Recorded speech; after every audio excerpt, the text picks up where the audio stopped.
What is up, my friends? How are we? It's Thursday night. It's the late night agenda, and as always, pleasure to be here with you. Tonight, we're going to focus again on the centre-back conversation, where we're going to be asking, has Marc Guehi given Liverpool his word over a summer move? The answer coming up in a little while. We're going to speak about Bastoni and links for Liverpool to make him the highest paid centre-back, well, the highest rated and financially.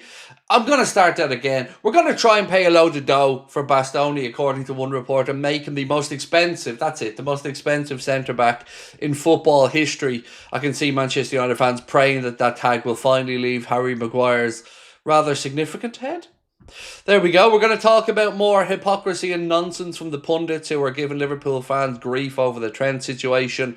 We'll talk about a former Liverpool assistant manager who's gotten he's gotten the bullet, really. He's been fired by Ajax. Of course, I'm talking about Johnny hiding it. A little bit about Fabio Carvalho, because yes, there is still Liverpool interest there. Not in bringing him back, but we do have a sell-on clause. And we're going to speak, of course, around a few other links that have come up and some unhappiness around the situation with Harvey Elliott's lack of game time at Aston Villa. So, how are we all?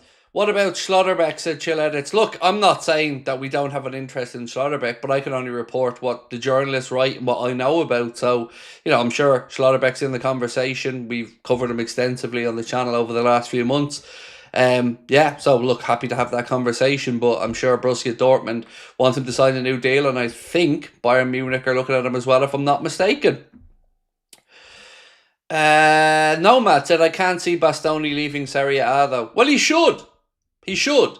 I can't see him leaving either, for what it's worth, but he should, because, Premier League's where it's at. That's where the money's at. And, if he wants to come and play for a club that are going to be challenging, to be fair, Inter do across most competitions, why not? Why not? Bastoni and Leone's two Italian centre-backs. I mean, nothing wrong with that. So we'll talk about that tonight, as I mentioned. We'll talk about Marc Guehi. We'll talk about a few other bits and pieces. A little bit on Dominik Szoboszlai and some talks about a new contract for him. But I want to start off with a few things that have come out of one of them silly podcasts that I don't actually listen to, where Roy Keane, Jill Scott and a load of others sit there and judge Liverpool fans and give their opinion. So let me just talk about this for a second. So Roy Keane said, why would you go to a match and boo a lad who's played 260, 270 games? His stats are fantastic. You know why, Roy? You know damn well why. Same as everybody else, because he snaked his way out of Liverpool. I love that these people are trying to just judge Liverpool fans yet again. Let me just ask a similar question, like I've said over and over again. If any Manchester United homegrown legend snaked off on a free to another club and came back in the prime of his career, I don't for 1 second believe he's going to get a standing ovation. Not for 1 second. Nor should Trent have. He also said Liverpool fans for some reason think they've got class. No, Liverpool fans have to have a good look at themselves. Fuck you, Roy. How about that, you judgmental prick? Absolute state of it. That's all he is a rent-a-mouth at this point. How about just giving some actual insight into football, Roy, rather than sound bites? Because I'm sure that you're hired for the very, very big sum you're getting paid by all of these outlets to give your opinion on football, what goes on, to give an insight into what it's like to play in midfield, what it's like to play at the top level. Not to just take cheap shots at Liverpool fans, because it's getting tiresome at this point. Trent made his bed, now Trent can lie in that bed. And Trent snaked off to Madrid, like we said over and over again. Liverpool fans pay their money. They have every fucking right to have their say. Just the same as I can sit here and say that Roy Keane's nothing but a rent-a-mouth, because that's all he is. Just wants sound bites. Just wants to have that little moment that gets that column inch written about him. Simple as that. All he is a rent-a-mouth. I say this as an Irish football fan. I say this as somebody who absolutely idolised Roy Keane playing for Ireland. But I'm sick of the sanctimonious nonsense coming out of all these fucking hypocrites' mouths over and over again. Where's the same energy at every other club when it happens? You absolute planks. Liverpool fans deserve better than the nonsense they're getting in the media, because it's quite simply fucking embarrassing. The way they're going on, you swear Trent was bigger than the club. Get over it. He made his bed. He's a multi-millionaire. He got given a send-off at the end of the season where Liverpool fans acknowledged what he'd done for the club. He got the time in front of the Kop. He got all of that love. And now he's come back as an opposing player. So he gets the treatment that any opposing player does. Simple as that. And if people can't understand that, then fuck right off. Simple as. Right, let's talk about Jill Scott and what she's had to say about it. I hated the Liverpool fans booing him. I felt so sorry for him. I thought it was horrible. Boo fucking who? Multi-millionaire gets booed. Oh dear. Will he ever get over it as he goes back to his McMansion? You know, was anybody concerned when he was taking the old Duolingo lessons? Does anybody give a shit that Liverpool fans were upset by it? No. It's only the poor multi-millionaire that has to get the support. Never mind the match-going fans who spend their hard-earned money to follow and idolise this guy. Absolute state of it. I'm sick of it. They can all fucking do on the judgmental arseholes, each and every one of them. And that, my friends, is why I've always said to you, I won't be going on Sky or BT or any of these outlets because they're all fucking hypocrites. I'm sick to death of listening to their snivelly-nosed nonsense, each and every one of them. Keane can fuck off, Scott can fuck off, they can all just do one, honestly. Absolute sanctimonious arseholes. Them and Jamie O'Hara as well. Liverpool fans need somebody to stand up for them. I'm always going to do it. Not that I'm some spokesman for the fan base, but I'm sick of this nonsense. Trent knew what he was doing, played the fans for his own benefit, and now people are throwing their toys out of the pram because he gets a little boo? Fuck off. Do one. Grow up. Not sure how Trent's going to win the Ballon d'Or, spending most of the season on the bench. Yeah. Look, all this game was about was Trent. In the media and everywhere else. And that's not what it was about. What this game should have been remembered for and what this game should have been about was Liverpool beating Madrid yet again. Liverpool keeping a clean sheet. Conor Bradley stepping up and absolutely owning Vinicius Jr. Where's the headlines about that? Where are the articles written about that? All we have to hear about is the slithery little fuck who made his bed and ran off to Madrid. Over and over and over again. We're sick of it. Trent made his choice. He can fuck right off. When he comes back when his career's over, we'll have a different conversation. But when he shows up, same as any other player at Anfield, in the opposing team, you're going to get the lack of respect in that moment that you deserve because the fans have a job to do, which is to make sure that Liverpool win games of football and get behind the lads who actually want to be there and didn't snake off to look after themselves. So, apologies about that one. That was just a little rant to start the stream. But I promise you all, I'm in good mood today and I hope you are as well. I just get fed up of it because every single time that's all it's about. Poor old Trent, boo fucking who? Who cares? Honestly, just stop.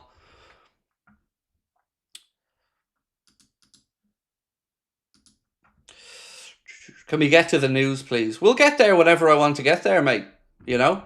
Again, I have a lot to get through. It's an hour and a half stream. And I'll talk about what I like when I like. And if you're too impatient to wait, well, don't let the door hit you on the way out, my brother. I'm going to go through it in my time as and when I'd like. Why are we even talking about it? Here's talk how brilliant we played against Madrid. Exactly. That's the thing that's annoyed me about it as a Liverpool fan, because I'd love to hear conversations about how amazing Conor Bradley was, how fantastic Wirtz was on the left-hand side, the clean sheet, the defensive performance. That's the type of stuff that I'd like to see written about the game. But unfortunately, there was just a lot of stuff about you-know-who, yet again. And do you know what? One thing before I finish up on this. The thing that I think summarises all of this most is him changing his name on his shirt. That, to me, is the most egotistical move of it all. Trent. And he tried to say it's because, well, maybe the Spanish fans couldn't really get a mouthful of Alexander-Arnold out. Come on. He did it because he thinks he's a brand. He did it because he thinks he's something more than he is. Simple as. Trent on the back of the shirt is an egotistical move from an egotistical lad. Simple as that.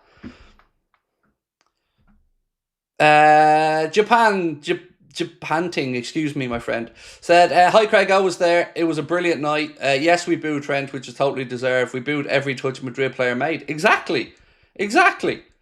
And that impacted the game in a positive way for the players, from our players, because the fans were absolutely incredible that night.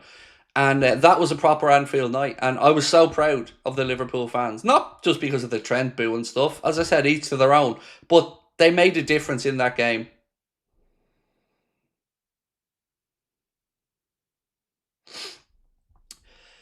Neville's commentary when we're playing, you just feel in his voice is hurting down to say we're doing well. I know, but you know what's mad, Chris? I don't know if United fans obviously would feel the same about hearing this from Neville, but have you noticed how enthusiastic Neville is when he's speaking about Arsenal? It's almost like you'd swear that he grew up playing for Arsenal. He's almost like willing Arsenal on to win the league. It feels really weird hearing it. And look, Arsenal are having a good season and they certainly deserve credit for the performances. I'm not trying to say that. But yeah, old Neville loves he loves a bit of brown nosing in there of Mikel Arteta's side.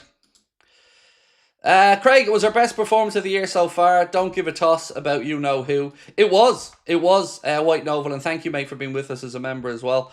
It was a brilliant performance and one that underlined the victory against Aston Villa, because we knew beating Villa fair enough, but then there was a step up, right? We've got Manchester City coming up as well. So to get another win on the back of that, you know, we couldn't have done any more to get the guys, or to get them to get themselves into high spirits going into this game against Manchester City, which, you know, make no mistake, it's going to be a really tough game at the weekend. Booed every Madrid touch from the start. Trent got extra volume. Could have said he was leaving, but he hid, and it was a sly arse about it. His ego got a response. Exactly, mate. That's my point all the way through. Play the fans for a fiddle, then want sympathy. No, ridiculous. Right, let's keep going. Let's talk about Marc Guehi, because it was a really interesting piece today about Marc Guehi, and it kind of links into Real Madrid. So yesterday we'd seen reports that Real Madrid had backed away from the Marc Guehi signing, and the reason that was given was that they said that Marc Guehi's wage demands were too high. But Lewis Steele wrote something today that is very interesting and maybe gives us a bit more insight into why exactly that happened that way. So Lewis Steele writes, Marc Guehi remains on Liverpool's list for a future signing. We've already debated whether that should be in January or the summer, and sources in Madrid reckon that Marc Guehi has given his word to join the Premier League champions. Now, and I've said this to you guys for ages, I've been holding on to something James Pearce said, almost like clutching pearls at this point, because he said something in the summer along the lines of, it's just a matter of time when Liverpool sign Marc Guehi, whether it's now, whether it's in January, whether it's in the summer, it's more likely he's going to become a Liverpool player. Now, of course, football can change, and I'm not going to hold James Pearce to that statement. You know, things can change, but, you know, because I've no inside information on this, it's something that I've been clinging to. So I hope what Lewis Steele said and, you know, what those reports in Madrid are saying are right, that Marc Guehi has given his word to Liverpool, because it would be an incredible signing for us, one that we much need, a player who, of course, the club already wanted to bring in. So I just want to ask you on this one, do you think it's a done deal or not? Let me just ask you that 1 sec.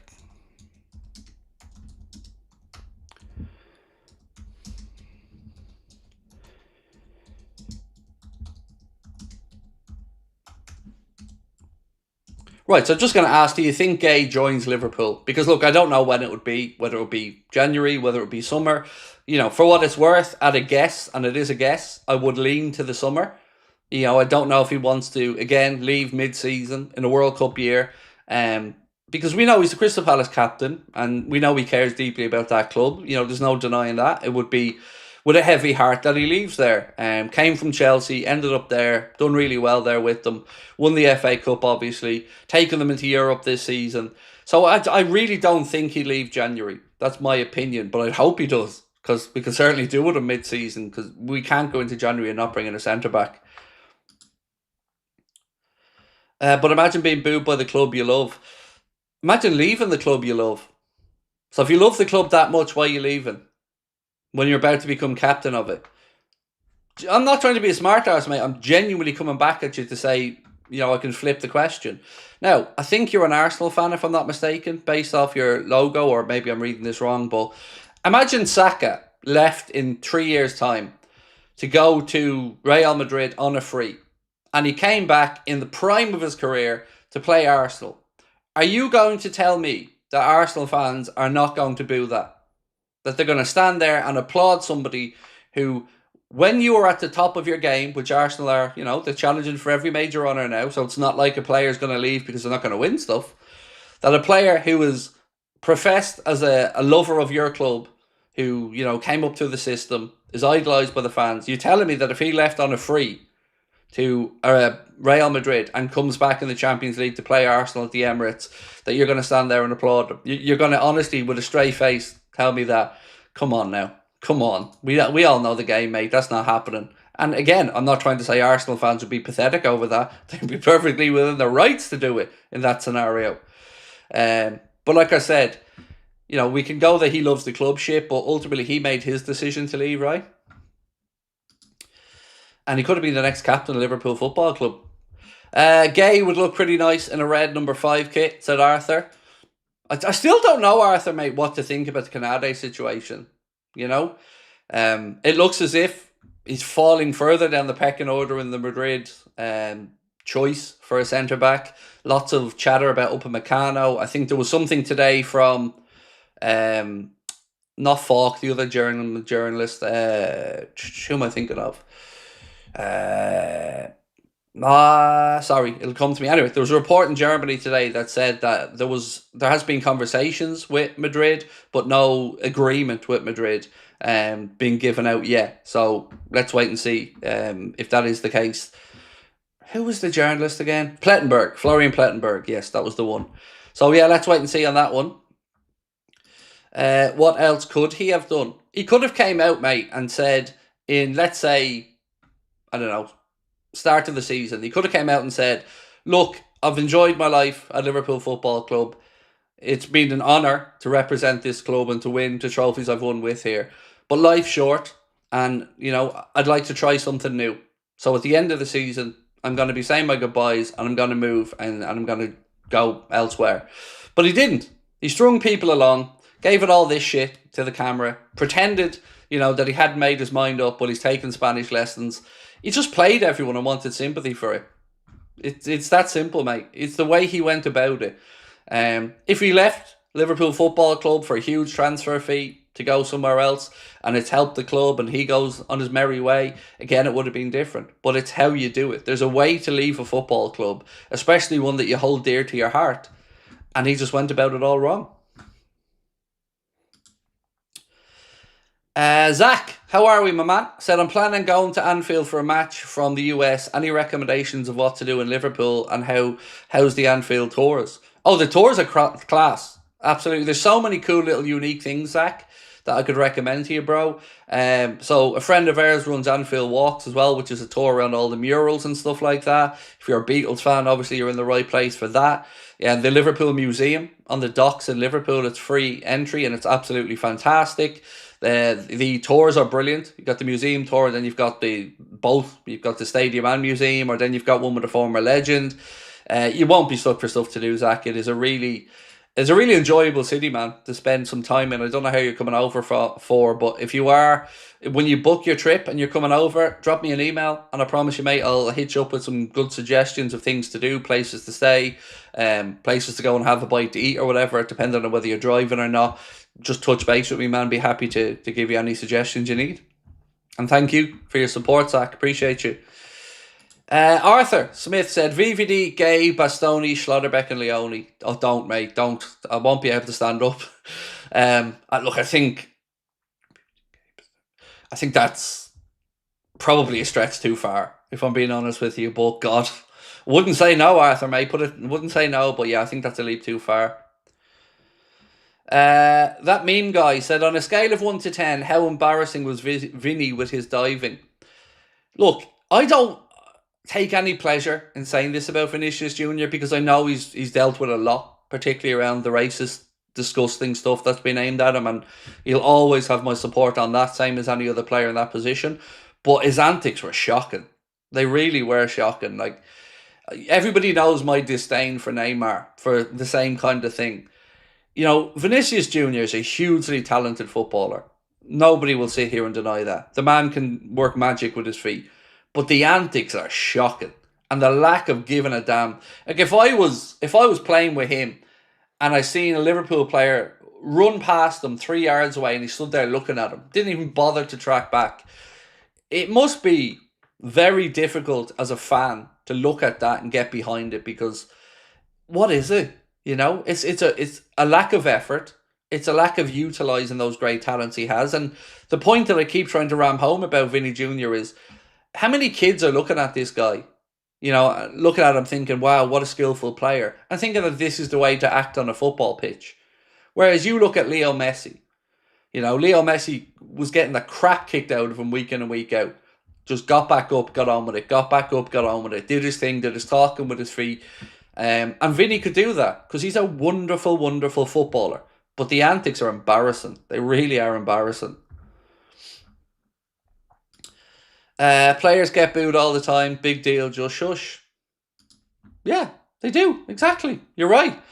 But also, context is important, right, Joe? Because Trent got his moment. And look, we were all happy he got that moment. At the end of the season, in front of the cop, they gave him his moment. And it was deserved. But after that, you know, it's game on. Remember Suarez came back? Treatment he was getting? So, yeah, exactly. It's no different. J. Bob Sad said, Craig, it's a good thing Georgie and Villy didn't have a moment in the game. They hate each other to bits. They could have had a brawl. I don't think it would have been much of a brawl, to be fair. Georgie's a man monster. Don't think that brawl would have lasted too long. Fred, how are we, sir? Fred Dan said, hi, Craig. I think Trent is full of regrets over what he did, and I'm quite sure there's a lot going on in his mind about this. You saw how fast he left the pitch right after. Look, here's what I'm going to say on it. These guys are surrounded by yes men. And I said it at the time. Go back and watch my streams. I'll say it again. Whoever's advising these people, and in this case Trent, on the PR around that move was an idiot. An actual idiot. Because there's a way to play that story, and it's with honesty and being upfront about it. And I know from speaking to many, many Liverpool fans that would have meant a lot. But it's the way it happened. So if he's got anybody to be angry at, it should be those in and around him who were giving him the poor advice. Because he played that appallingly from a PR perspective. And look, if he has regrets about it or not, tough. You made your bed, lie in it. You're a grown-ass man. And you wanted to go to Madrid and you talked about winning Ballon d'Ors. You're not even getting in the fucking starting 11. It's going to take Carvajal being out again injured for him to get back in there. Even in this game, he went with Valverde. So it is what it is. If he has his regrets, you know, tough. You're still earning a lot of money. You're still playing at a huge football club. Make the best of it. And you've got your bay there with you, Jude Bellingham, as well.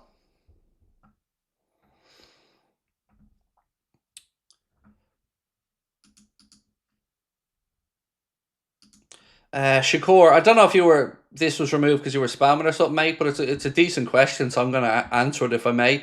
So Shakur White said, Craig, do you think Rio and Gamoa should have gotten minutes against Madrid? Apologies to the mods, by the way, if it was spamming or something. I just do think it was an interesting question. It wouldn't have been the worst thing in the world, and the reason I'm going to say yes is we could have done with that counter-attacking speed at the end of the game. Because Madrid were obviously pouring forward and the game was very stretched at that point. So, yeah, I think you could have made an argument to give him some minutes for that counter-attacking pace. And also, of course, you know, a big environment, a massive occasion, and another step in the young lad's career. I'd say if maybe Arna had got that second goal, if Liverpool had gone 2 up, perhaps he may have given them the nod. But, you know, I'm excited for the future for young Rio, mate. What a player he is. But I'm also very understanding of Arna managing him, because young players need to be looked after. You don't want to give them too much too soon, and either from a financial perspective or a playing perspective, because the last thing we want to happen is young Rio to be burned out by the time he's 26, 27. So I trust Arna and the club to make the right decisions there. The only question long term that I would have about it is, have we left ourselves a little short this season in attack? Because I've no problem with the club taking their time to give Rio minutes. But I do have a problem if he's been spoken about as one of the 6 forward options, but he isn't really. That'll be the only gripe I might have about it. But apart from that, look, it's just super excited, man, to see the young kid progress, because he looks like a real talent. Elliot said, Craig, would you take a draw on Sunday?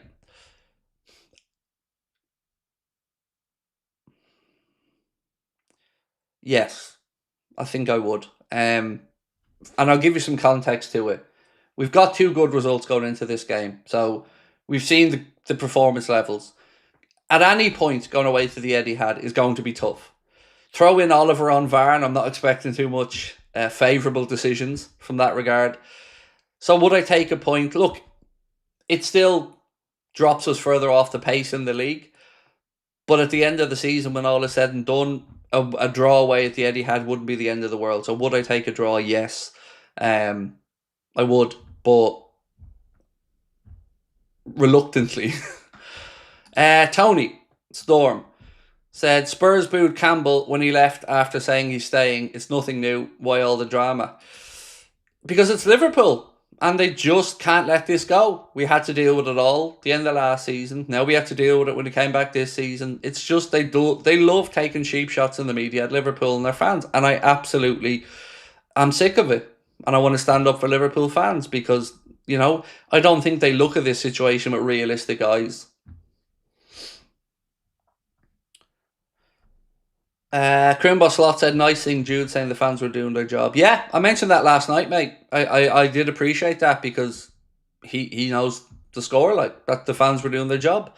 Right, let's talk Bastoni for a second because I'm sure a lot of people excited to see that link. So, pinch of salt time because it is Ficajes. So, we know they have an embassy on our special island.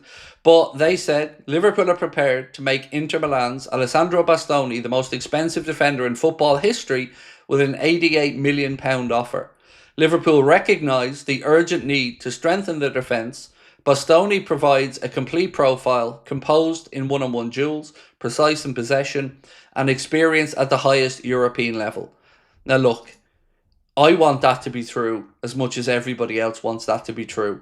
But I'm going to need it from a different source to Ficajes, with all due respect.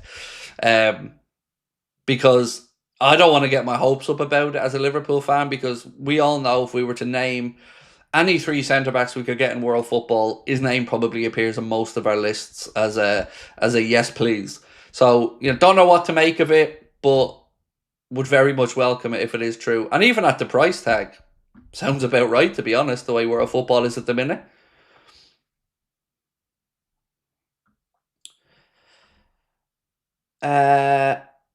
He-Man Bisht said, hey Craig, after 2 in a row, how much is our team is ready and confident to win 3 in a row? Well, we mentioned this on the pod earlier on, so if you do get a chance, do give it a watch. Myself, Connor and Chris sat down today and put out another episode of the Anfield Agenda podcast. You can find it on Spotify and you can find it here on YouTube. Connor said to me before the week started that Liverpool are going to win all 3. And he's only ever gone down that road once I think I've known Connor now for 8 years. And he was right that time. And he said we were going to beat Man City home and away in the Champions League. And he was right. So he's 2 out of 3. So, all I'm going to say to you, bro, is if we win this game on Sunday, Connor deserves mad props for getting that because it was a big shout to make. And he, like I said, he doesn't say these things all the time flippantly. And I don't know what gave him the confidence, but, he did say we're going to win all 3 and we've done 2 of them.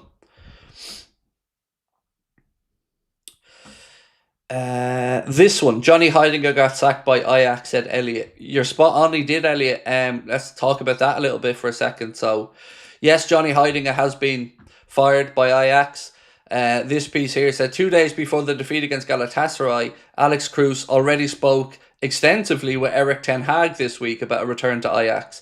After Wednesday night's hopeless 3-0 loss, the Ajax director will realise what he has to do, permanently persuade him to return and dismiss Johnny Heidinger. Well, the Heidinger thing already happened. That happened today. Romano said, breaking Ajax sack head coach John Heidinger with immediate effect follows poor results and defeat against Galatasaray. Now, I'm not expecting him to come back to Liverpool. Not at all. We do have Van Bronckhorst there, but let's be honest, you wouldn't be upset if you heard he was coming back into the coaching staff, would you?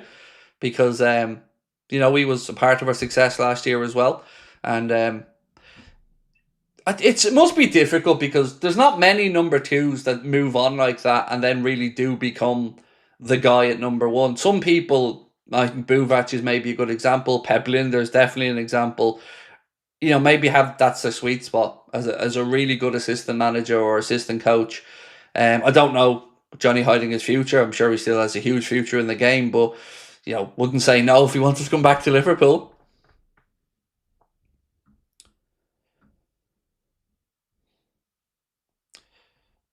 Connor, take over my Betfred account at LFC Love UK. You can take over all my betting accounts as well if he gets this one right.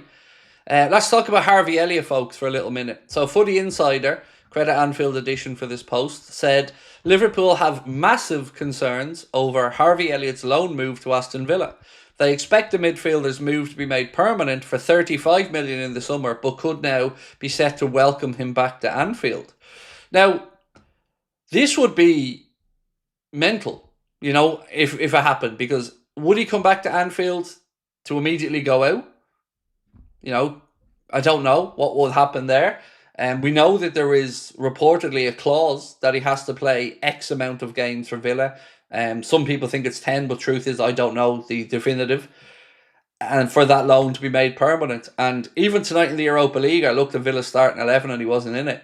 And it was a much changed 11. So don't know what's going on there, but it does look like they're certainly not, they're not playing him much, are they? And the whole point for Harvey was to go out there and get football and, show what he can do.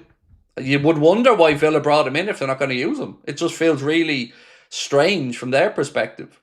He had multiple clubs around Europe that were interested in him. We know, I think it was a Leverkusen were interested in him, I think, and a few others.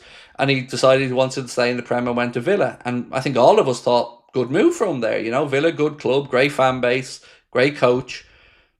But they just don't seem to want to use him. And you'd have to wonder, are they seeing something on the training ground? Because I would not for 1 second suspect Elliott doesn't train well or doesn't put in 100% effort. He seems like a really honest, good lad. So it's a really strange one that he's not getting that game time there.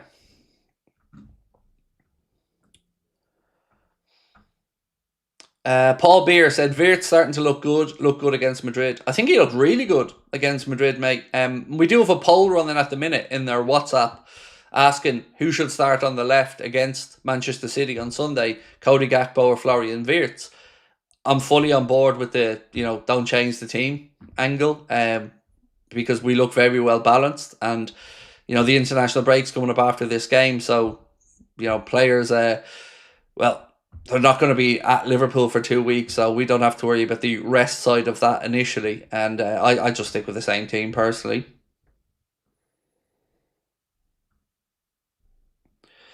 Aston Villa fan, how are you, mate? Villa fan here. Our sporting director made a big mistake in deadline day. Elliott and Sancho were not buys Emery wanted. Big F up from our ex-sporting director who we ended up letting go. I do appreciate that insight, mate. Thank you. Yeah, look, if the manager doesn't want the player, be it Harvey Elliott or anybody else, we see this as Liverpool fans with the Federico Chiesa situation. We're asking ourselves, did the manager not want him in? Is that why he kind of refuses to play him?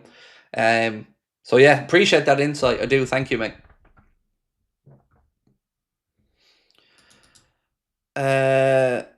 Donald and Shane here. Will Isak play Sunday? He's training. We believe he is training, so there is a chance. Donald and Shane. There is a chance. But what I would say is he's not going to be in the starting 11. And nor should he be for various reasons. He's also been called up, though, to Graham Potter's first Sweden squad, which kind of caught me off guard a little bit, to be honest with you, because I really wasn't expecting him to be called up to the Swedish squad. Now, I know Sweden are up shit creek in the qualification, and they've no wiggle room left. They got to get wins. So I understand that as well. Graham Potter, now the Swedish national team manager after Jon Dahl Tomasson was fired. And look, they're perfectly within their rights to call him up and have a look at him, but at least Potter's coming out saying he won't be playing 2 lots of 90 minutes over the 10-day period or whatever, because that'd just be insane. So I just don't want him to get injured. I have no problem with him working back to fitness and picking up some minutes with Sweden, but I just don't want him overplayed.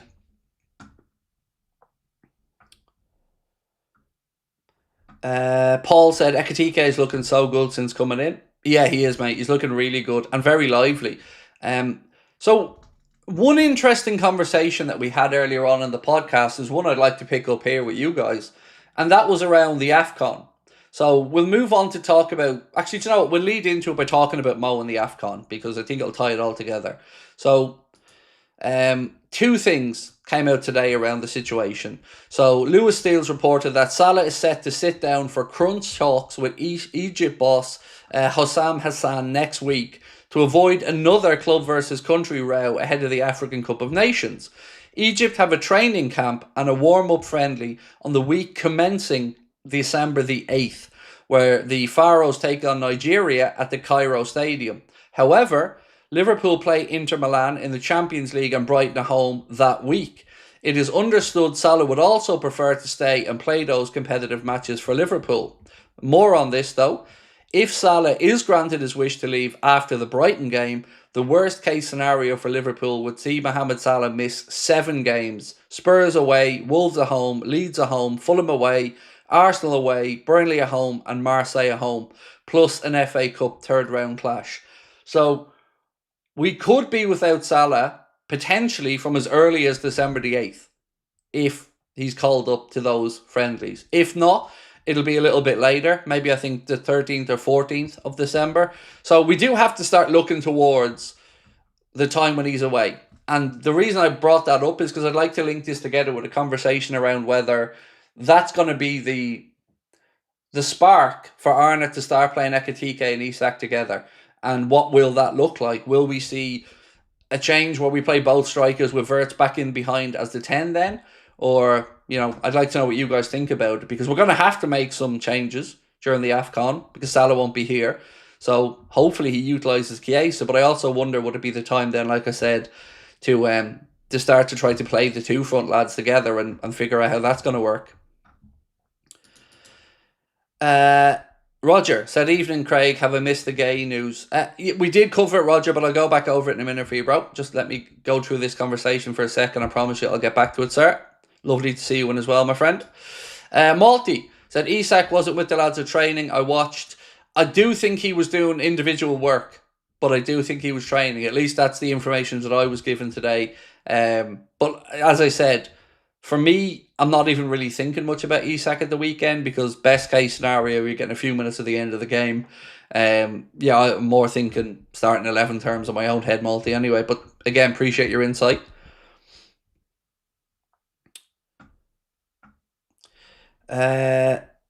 The AFCON really is dumb, like why mid-season? So the thing that frustrates me about the AFCON is it was mid-season, then it was moved to the summer tournament, and then I think it was being hosted in Cameroon the last time around, and I think because of wet season or the weather or something, they changed it back to winter. That's what frustrates me about it. Make up your mind. Is it going to be mid-season? Is it going to be summer? And stick to it. But after that, look, clubs know when they're buying a player that's going to be playing in the African Cup of Nations what the story is. So I do take that into account as well. But yeah, the chopping and changing of when the competition is a little bit frustrating. Thoughts on facing Pep Lijnders this Sunday? Look, I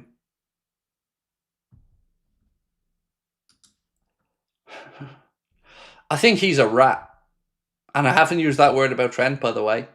I've never used, that I'm aware of, used the word rat to describe Trent. But I will use it to describe Lijnders because I think it's absolutely fucking disgusting. And here's why. He said, firstly, that he was never going to be a number 2 again when he left Jurgen.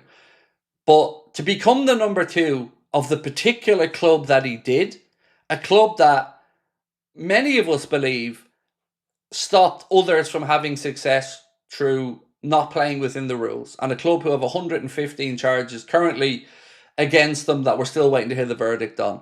So to leave Liverpool to go there, to go work with the club that we all despise with a passion because of the way they went about stuff, it absolutely stinks to high heaven. And I don't care enough about Pep Lijnders for it to get to the stage it would impact me as much as Trent. But it told me everything I need to know about what his word means, which is absolutely fucking nothing. So that's my thoughts on him. Is you go running straight to the enemy to become the number 2 at a club that you spent your entire time trying to outwit with Jurgen here. Absolutely baffled by it, man. Absolutely baffled. Nessie, sorry. Yeah, just... Yeah, doesn't sit well with me, but, it is what it is.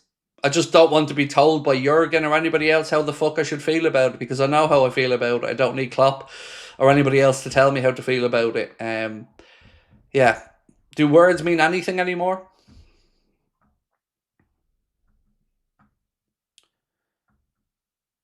Billy said Lijnders pissed on all of us when he went to City. It's disgraceful. Lijnders was at City last season. I don't think he was. I think he came in maybe at the end of last season in the summer. But either way, it doesn't change any of the point that I'm making. It's disgusting. Simple as that. You don't leave us and go there. I just don't get it. Hopefully he comes back in 2 years after having worked under two of the best coaches ever. I don't want him ever near the football club again. Like I said, I'll never be a number two again after Jurgen. Turned into, not only am I going to stay as a number two, I'm going to run to the club that we all believe cheated their way to success and stuck two fingers up to the rest of the league, and he's now getting paid by them. Doesn't sit well with me. But he's his own man, He's entitled to do whatever he wants with his life.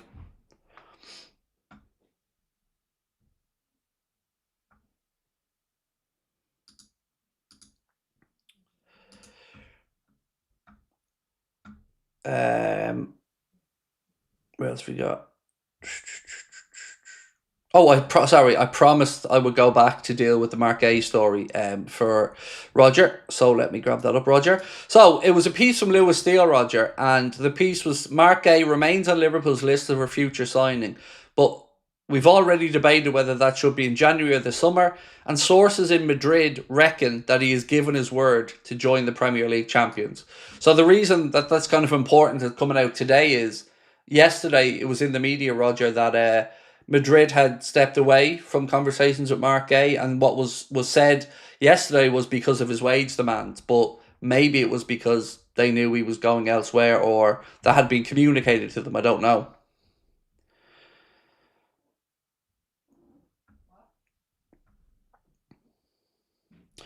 Ollie said that verdict is this month, isn't it? We were told it would be in and around the November international break, mate, but we were also told it would be last month, and then we were told it would be around Christmas. So I honestly have not got a clue when to actually expect it. All I know is we're talking about 6 years now at this point.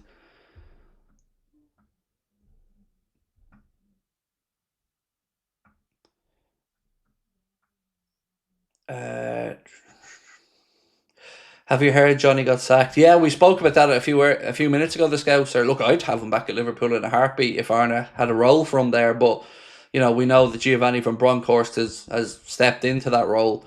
But yeah, look, Heidinger did really good work at Liverpool and seemed to be a big part of our success as well. So that will be up for Arna and his staff to decide. But I wouldn't say no.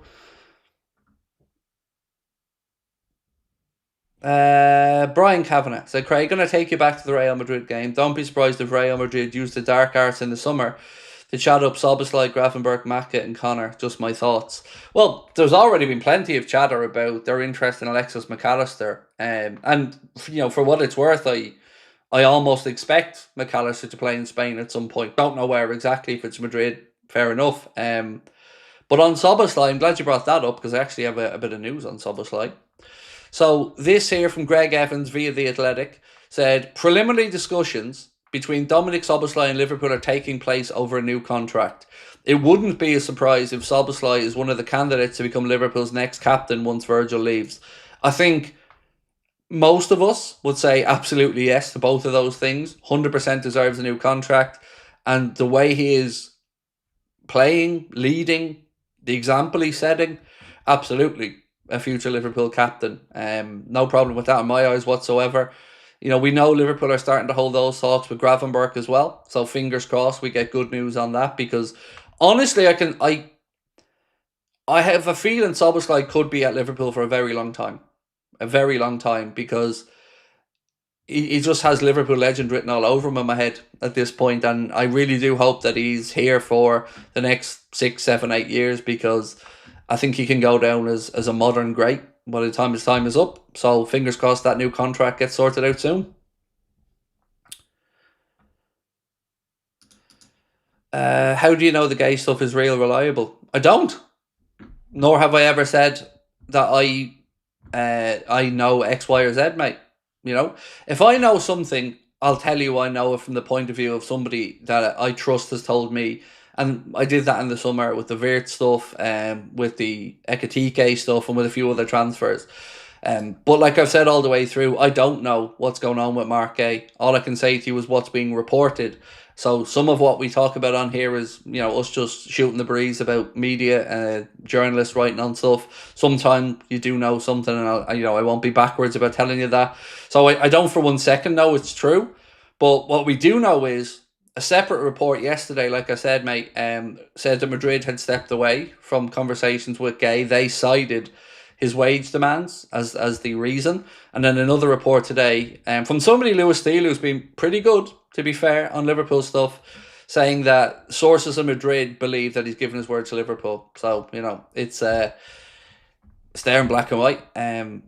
So, yeah, please don't ever take it as me saying Craig guarantees you this, because if I have something that I know, I'll say it bluntly. And, I said it in the summer and I was spot on. I told you he's nothing to worry about with the signings we made. And I always said all summer as well, I don't have inside information on the Marc Guehi stuff. No idea.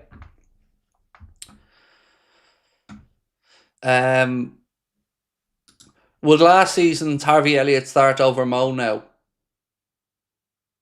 No. Look, for me, and I said at the time, I just felt Mo was going through a tough patch. And, I also said I didn't think it was an accident that when Mo played well against Villa, the team played well and the team responded. And that game against Villa, he was exceptional. He was sharp. He was skinning Lucas Digne down that side.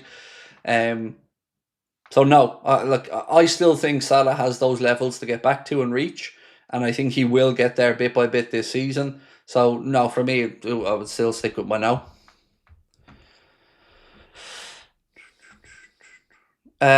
Fred said, same way Flo is getting comfortable in the squad now. Same, Isak will also integrate a better part centre forward position, but the problem is Salah passing the ball to him.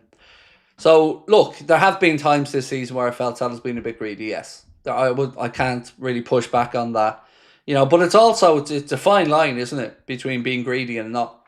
If you score, you're not being greedy. If you take it on, you don't score, you're greedy. So it's a difficult business as a forward. But we are going to have, excuse me, a prolonged period of 7 or 8 games where we don't have Mo because he's away on international duty. And, we get a little glimpse then as to how things may look moving forward, how things could look longer term. And certainly if the manager's going to tweak the system to take account of the fact Mo isn't there. Right, so we've asked you, do you think Marc Guehi joins Liverpool? We've about 1,700 nearly votes, so we'll let it go a little bit longer. Just want your opinion on it because, I feel a bit more upbeat about it now with that piece from Lewis Steele, and, I'm just hopeful that we sign him, because if we don't, like, let's say, for instance, Marc Guehi went somewhere else, it doesn't really matter where, let's say Bayern, for example. With the Canade situation and Liverpool not really having him sorted out going into January, we have a big problem, because we have to look longer term for Canade leaving if he hasn't signed, and we need somebody right now. So that's why I'm concerned, because I need to know, as a fan, the structure of a defence moving forward.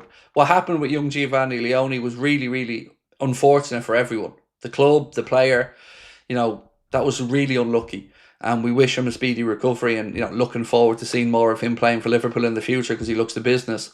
But right now, we have a Joe Gomez who's out of sorts a lot, and clearly isn't showing the manager enough to give him a start. So that's the only backup centre-back we have. After that, we've got Virgil van Dijk and Ibrahim Konate, who, cannot play 70 games, 65, 70 games in a season, and we don't have any options. That's what concerns me most, is if we go into January and don't sign somebody, we're one injury away from this season really, hitting the skids.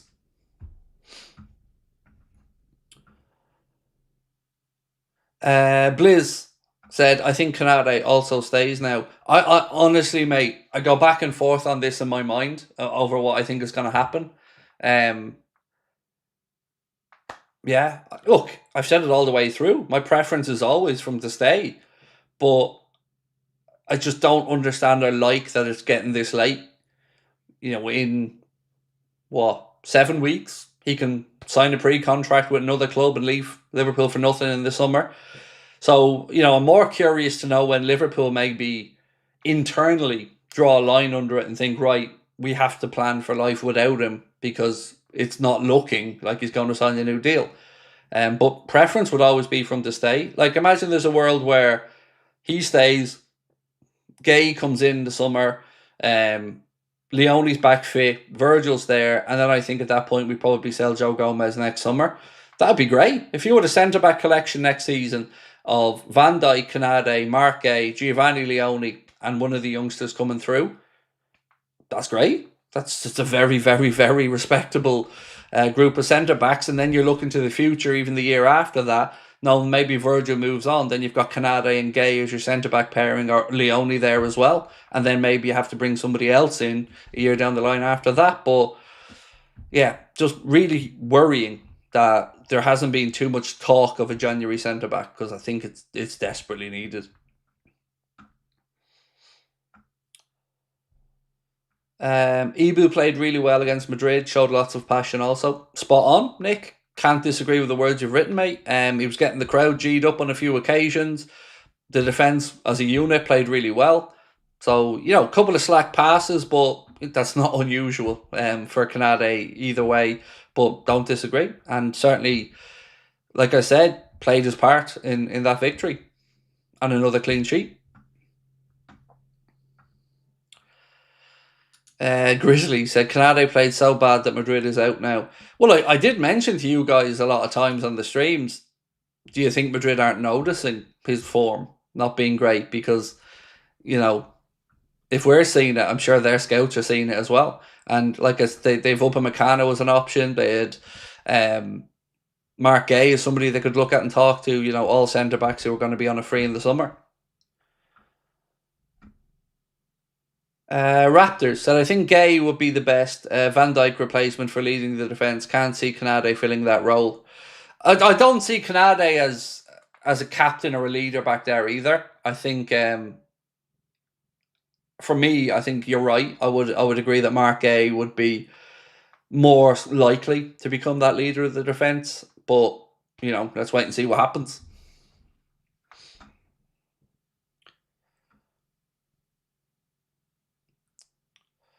Grandad's lad said, I'm not of the view that Gomez needs a restraining order or not to be allowed within 50 kilometres of Anfield unless they give him to Everton for free.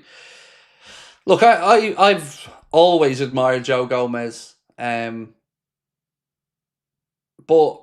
actually I'm still getting to the point where we're keeping these guys around, but the manager clearly doesn't want to use them.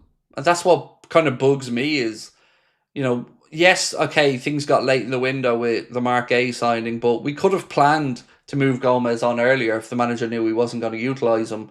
Because, what is he now, 27, 28, Joe?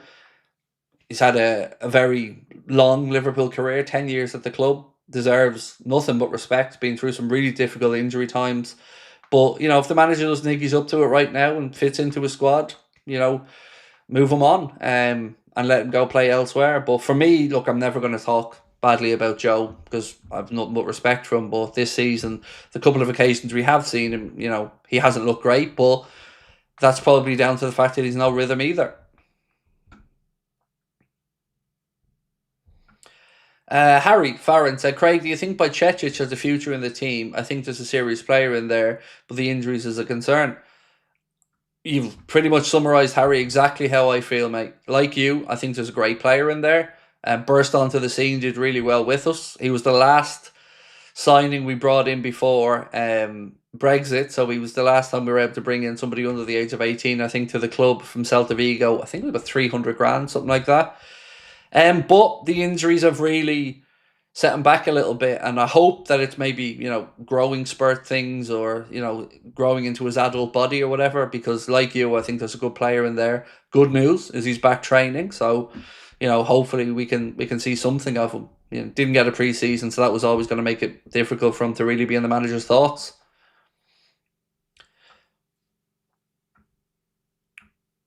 Would you choose Mark over Canade? I would, yeah.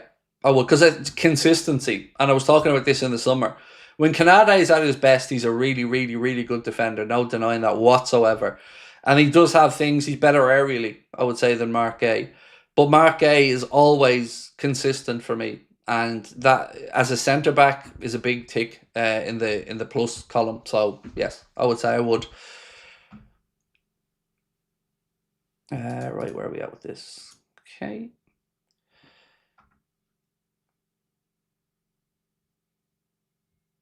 We should have signed Osimhen. Oh, I don't rate Osimhen as much as others at all. I really don't.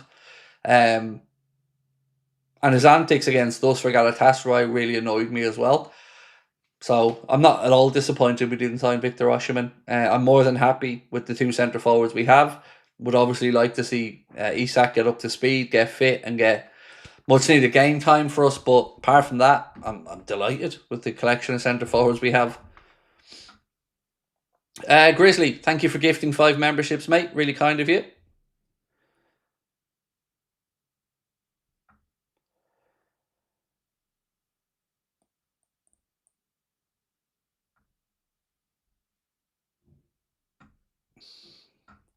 Osimhen's on 310k a week at Galatasaray. Ouch. Whew.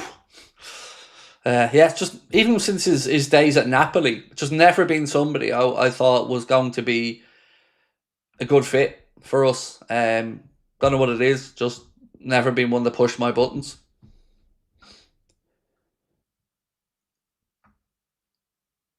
Craig, I'm buying tickets from a Facebook group who's over 10k members. Is £100 a good price for a ticket? So respectfully, Alex, I would urge caution for what you're doing. I don't know the group. I'm not trying to say it is bullshit or it isn't, but I've been in contact with so many people over the last few years, mate, who've been scammed in groups. Like I said, there are some legit groups out there who are, helping Liverpool fans out to get tickets. Is £100 a good price? Well, again, it depends. It depends how much face value is important to you, because if it is, then no, it's not a good price. If face value doesn't really mean that and you're thinking you can afford it, no problem. I've paid a lot more for some of my tickets over the years. I just urge you to be cautious, bro. And I don't want you to lose your money. So just make sure as much as you can that it's legit, and maybe the way that you pay for the tickets as well, if possible, make sure there's some comeback on that. That you've got some protection there. If anybody ever tells you to pay on PayPal as friends and family and you don't know that person pretty well, I would say step back and offer to pay the fees if you even need it the other way, because at least it gives you protection. Or use your credit or debit cards where possible. But I just don't want you getting scammed, mate.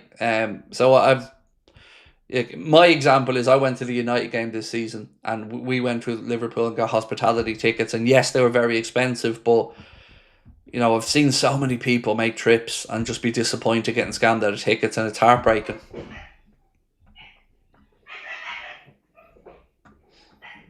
Have you predicted your score for the City game? No, I'm recording the preview tomorrow and it'll be out tomorrow night. So my 11 and my score prediction will go in that one. And the two lads in the podcast earlier on both did give a score prediction and a starting 11 prediction. So if you have a chance, maybe give that a watch. I love them, by the way. I'm really enjoying doing these podcasts.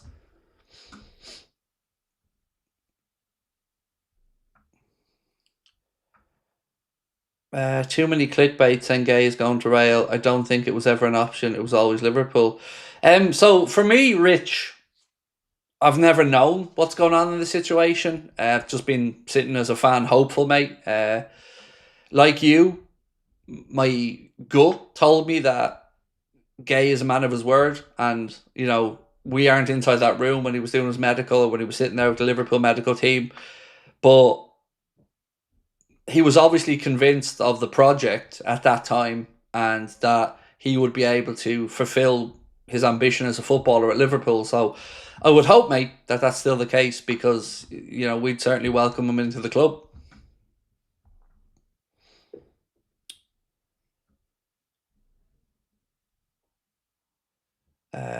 right, what's this one? Will we get a replacement for Diaz in the summer? I don't know, and the reason I'm pausing is I think we get in a wide player. I just don't know which side that wide player's long-term future will be for. So, as an example, there's been lots of links to Semenyo. There's been links to Michael Elise a little bit down the line. There's been links to Nico Williams. So, I do think Liverpool are mindful that they probably do need another dynamic, pacey, wide player. Also, obviously, got to keep in the conversation that Liverpool won't want to block a pathway for Rio in the future. But it is looking like we left ourselves a bit short there. Unless Wirtz, becomes that other option out there to compete with Cody, then obviously Arnold would be sticking with that same midfield three. So there's so many things that I can't be confident about because I don't know the system when Isak comes back. I don't know what's going to happen when Mo goes to the AFCON. So many things that I'm nervously excited to find out about. What's your thoughts on Roy Keane about Liverpool fans booing Trent? I went through it all, mate. Had a big rant about it at the start of the stream. My thoughts are that he can shut his fucking mouth and keep his stupid opinions to himself because all he is a rent-a-mouth at this point. When I hear the likes of Roy Keane's going to be a pundit, what I want as a football fan is the knowledge of what it's like to be on the pitch, what it's like at the top level, what it's like to be a midfielder playing in these huge games for club and country. Not him pissing and moaning about Liverpool fans booing a player. It's just lazy, boring punditry that is for sound bites and clicks. So, yeah, that's why I hate former players who just go down that route because I want to hear from former players about the intricacies that we fans don't understand, the intricacies about movement, the intricacies about when to play a ball, setup, formations, pressing, all the stuff that their wealth of knowledge playing for their careers, would be good for us. Not this shit, not this Mika Richards stupid laugh at the most unfunny things and Roy Keane being a rent-a-mouth giving soundboy clips. It's just lazy. I don't like it. Leave that to the fans. Rich, Craig, if Liverpool beat City, will you have a different opinion of Slott's approach to the Carabao lineup for Palace? And has Liverpool had the hardest starting schedule? So on the Palace thing, nothing is ever going to change my mind on that. Look, like I said, Arna would certainly feel like he's been vindicated, and I can understand why. It was, it's been a very good 2 performances since then, and fair play. Delighted with the wins. But I still feel we could have put out a stronger bench. And the reason I would say is look at Arsenal, look at Spurs, look at other clubs who are in Europe as well. And they, at the very least, had a stacked bench. We had nobody on that bench. So once we fell behind in that game, it always felt like that was our fate. So that was what annoyed me, not so much the 11. And what was the second part? Have Liverpool had the hardest start in the Prem? That I couldn't really answer because I don't pay enough attention to everybody else to really know the first 10 games that they've all had. Certainly know we've had some difficult fixtures in our opening ones. Arsenal we've navigated. Manchester United came and beat us at Anfield, which still stings. We've got Man City away this weekend. So it's been a difficult enough start. And looking at the fixtures coming up after the November international break, Rich, it does look like, I wouldn't say they're more favourable, but they're certainly a little bit less daunting than perhaps some of the other ones. Roy Keane thinks he's Roy Kent. Look, it kills me to be critical of Roy Keane. As an Irishman, I idolised him wearing the green jersey. He was everything I wanted in a captain and a footballer for Ireland. Tenacious, outspoken, stuck up for the players over the big wigs in the FAI.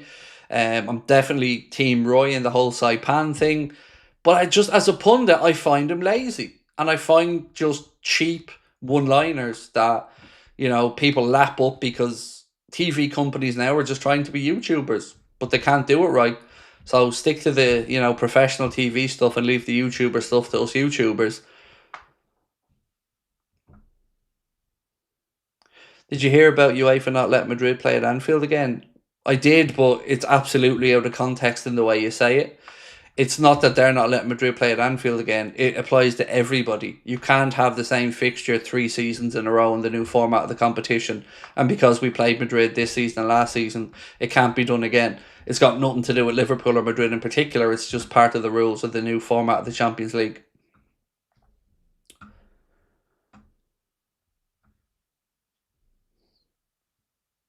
World of Naturalist said it's not the Liverpool way to throw games away, so the Palace game selection doesn't sit well with fans because that's what Slot basically did. Exactly. Like, I've no problem with him having a much changed 11. That is always the case. We do, have a very, very changed 11, particularly in the early rounds of the Carabao Cup. But it was the bench part that kept coming up in conversation that night with fans when we were doing the watch along, is that we had nothing really there on the bench to be able to change the game if you needed to. Oh, I see. I didn't know whether to bring this up or not, mate, but you've brought it up in the chat, so I guess I'm going to talk about it. So, Battle Dad Prime said, just read today, FIFA is creating a peace prize in time for the draw in Washington. Look, you know why he's doing it, Infantino. I know why he's doing it. We know who he's sucking up to. And let me just say this. I don't know a single person involved in football as a fan or in any shape who has anything good to say about Infantino. He is nothing short of a slimy, greasy stain on football. And he's the guy who heads up football. It's a piss take. His ego wanted the Club World Cup, which again didn't give a shit about player welfare. This peace prize nonsense. He said FIFA is all about peace. No, it isn't. It's about football, dickhead. It's about football. It's about football and being non-political. And all you're doing is politicising it. Sucking up to the Saudi government, sucking up to Trump. It's so far removed from what football is meant to be. It's cringy. And that's all he is. A stain on football. We thought Sepp Blatter was bad. What's coming after? Is he any fucking better? No. And what really gets me about this is FIFA is supposed to be a non-profit. And does anybody really think they give a shit about the good of the game above all else? Because I don't. I think they give a shit about lining in their pockets. I think they give a shit about block booking all the hotels in cities for tournaments, but I don't think they give a shite about football from a grassroots level in the way they're supposed to. It's just horrible, greasy, stinky shit.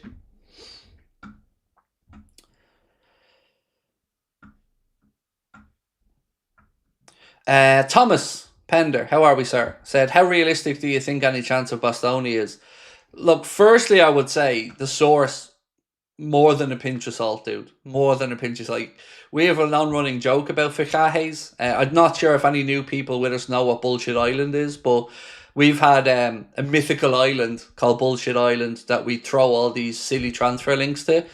And fichajes have an embassy on Bullshit Island in our minds because they come out with some absolute whoppers of stories. But of course, like any other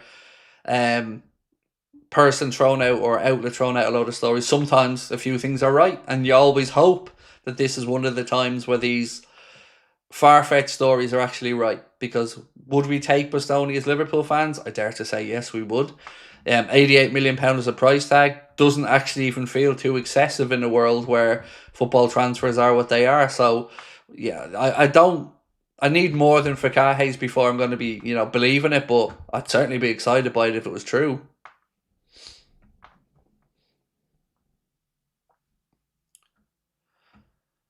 Right, I want to talk about another link, actually, which was out in Bild, and this said Liverpool are keeping close tabs on Hertha Berlin midfielder Kenne Eichhorn, spelled EICHHORN. The 16-year-old, who has already made 8 appearances for the first team, is valued at around £17 million. So, any Bundesliga fans who can tell me anything about Kenneth Eichhorn? Because I absolutely never heard of the kid.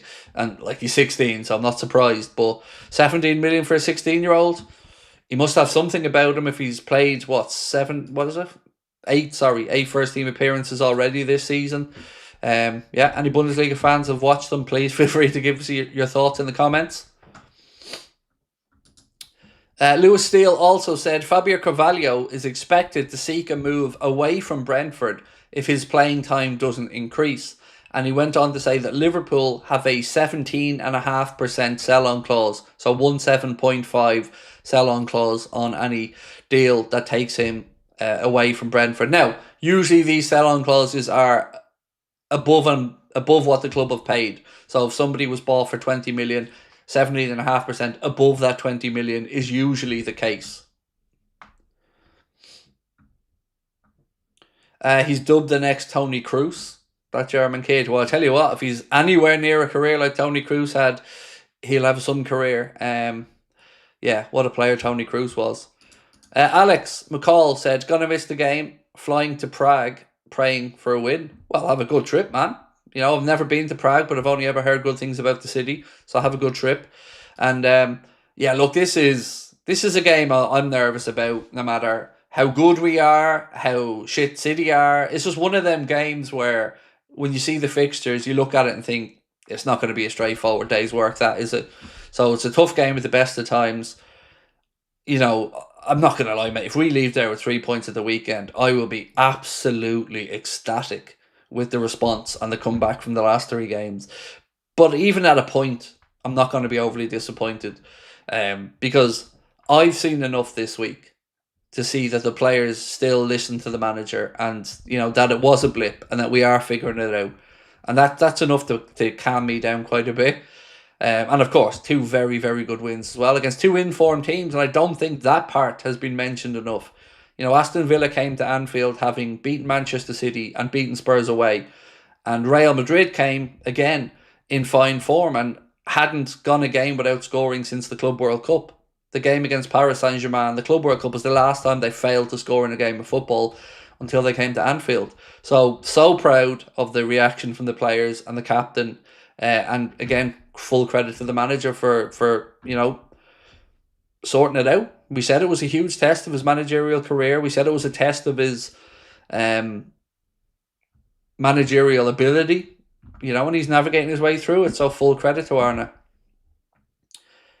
Martup said, any news about Yildiz? Only yesterday, dude. Yesterday there was a little bit on Keenan Yildiz, but it was like, again, from IndieKayla. But we did, like we said yesterday, follow up and see a few others that are starting to discuss it. So this piece from yesterday said, according to sources, super agent George Mendes has met 2 English clubs in the last few weeks, excuse me. We understand Liverpool are one of them. The subject was Keenan Yildiz. And it goes on to say the deal could only happen if one of the high earners leave Liverpool in the summer.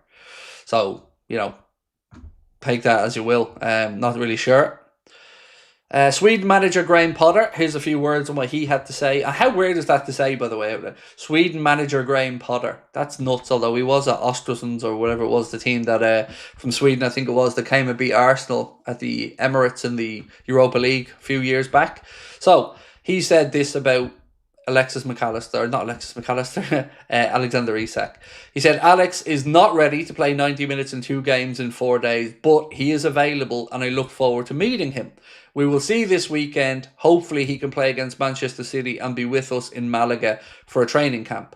Now look, I totally get it. Graham Potter's come in there, new Swedish manager. Their qualification is hanging by a thread at the minute. So he wants everybody available for him. I also know, and I'm happy that he said they can't play 290 minutes in 4 days, because the last thing we want is Isak just about getting back to fitness and then being overworked and picking up another knock. Right, so 2,300 votes now, and we ask, do you think Marc Guehi joins Liverpool Football Club? And 87% love the optimism. 87% said yes. So, the real Johnny Sin said, Craig, what tier of a source do you rate IndieKayla?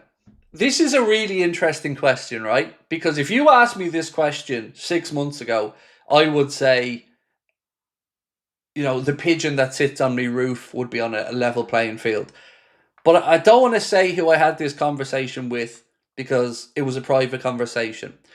But I had a conversation with somebody from within our industry, whose opinion that I rate and would you know, hold a lot of water with me. And we spoke, Indicator's name came up in the conversation, and what would be unfair to say is that there haven't been things this summer that account got very right. Stuff that they were quick on and stuff that was proven to be true. And we had this conversation to say, is this a turning point? Do we now have to start thinking about this source as a legitimate source? And the vibes was that something there had changed. Now, like I said, I don't know the people that run that account. I don't know anybody behind that account.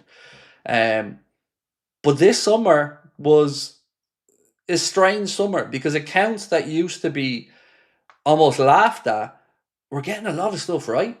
Like, go back to the whole Bayern space thing and the stuff that was coming out of there. A lot of that kind of proved to be true over time. So, like I said, now I would say I'm on the fence. I really don't know. But 6 months ago, I'd have said absolutely no way on earth. I'd have been thinking of that account as a genuine source. But, you know, got stuff right. And when people get stuff right, you know, they deserve their respect on those things.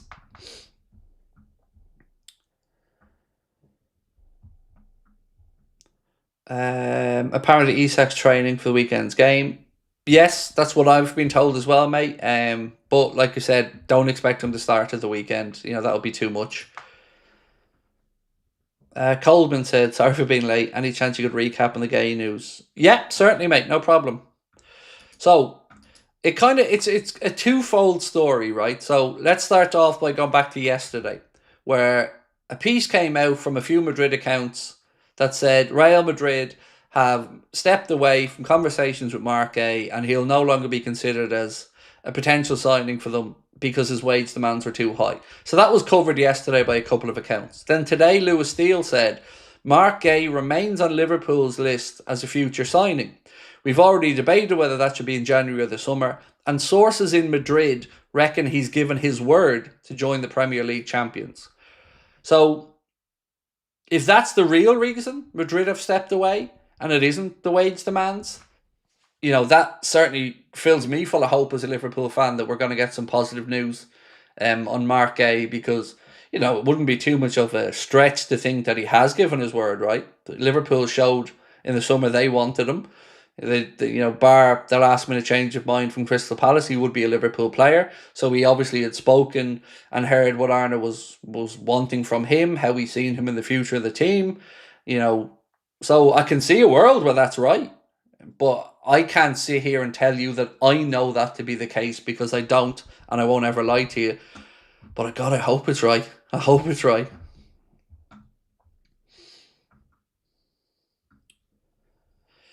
Get Gordon in the summer and challenge Gakpo. Oh, you're going to get me killed, Gary. You're going to get me killed, mate. You know, whenever I talk about Anthony Gordon, it's like a red rag to a bull. You know, even though Liverpool's interest in him has been long held and, you know, it nearly happened previously, I don't think it's going to happen again. So, you know, I don't think that will be the case. But God, it's always a tricky conversation whenever I bring up Anthony Gordon, because I actually rate Anthony Gordon for what it's worth, and you know, he's a Liverpool fan as well, so I think he'd give 100% if he came to the club. But at this point, I don't really think it'll happen. The real Johnny Shins today he reports that Man United will attempt to hijack Guehi and use a much more lucrative contract offer than Liverpool to do so in order to lure him. I've no idea. Like I said, that could be true. The real Johnny Sins, there could be absolute waffle. I haven't got a clue. But what I would say is, if you're looking at a football project, you'd be at Liverpool, right? Yeah, both huge clubs, and United slightly moving in the right direction. But you'd have to say, if you're a player, you want to play alongside Virgil van Dijk or Harry Maguire. You know, that's the way I'd look at it.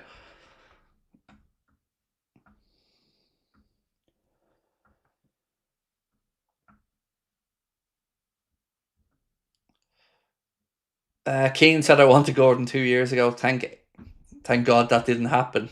I think it's a funny one, because I understand why people would want him at Liverpool. Like, I really do understand it. There's something in him that, I don't know, I just like. You know, I like Anthony Gordon as a character. Yes, I do think he needs to stay on his feet a little bit more. but he has something we don't really have, which is direct pace, and we need a little bit more of that. So look, I don't think it'll happen, especially with our recent history with Newcastle.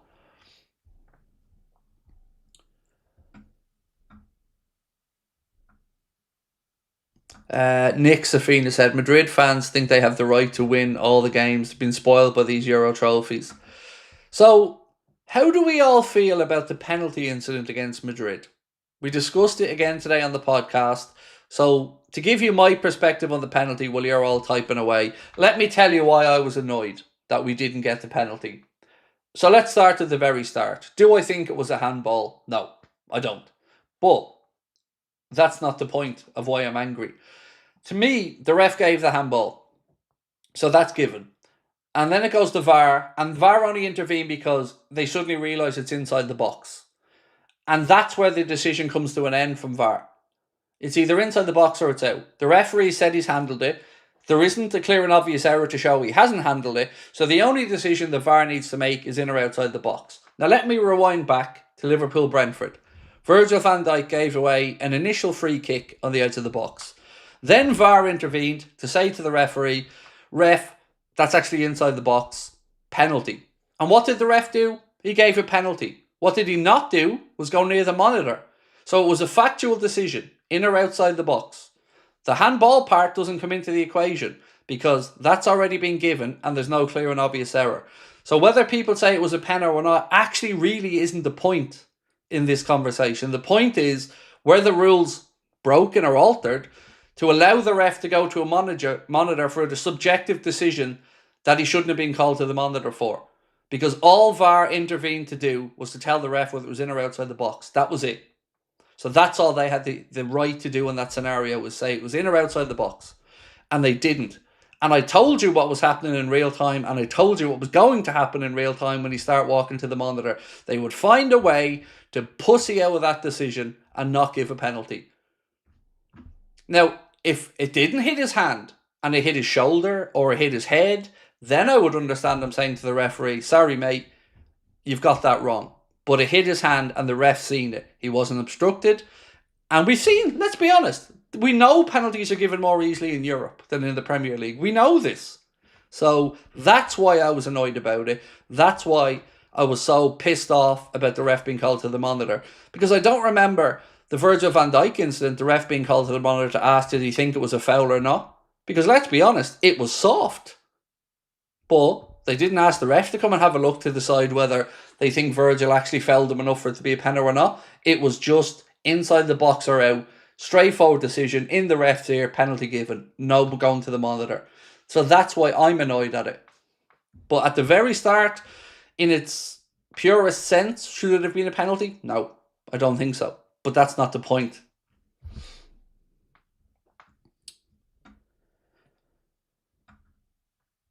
Keane said, the one thing VAR said wouldn't happen is re-refereeing the game. That's exactly what they're doing. Exactly, because they can only intervene in a clear and obvious error. And they were intervening to say it was inside the box. How it got to the ref looking at the handball again is absolute horseshit.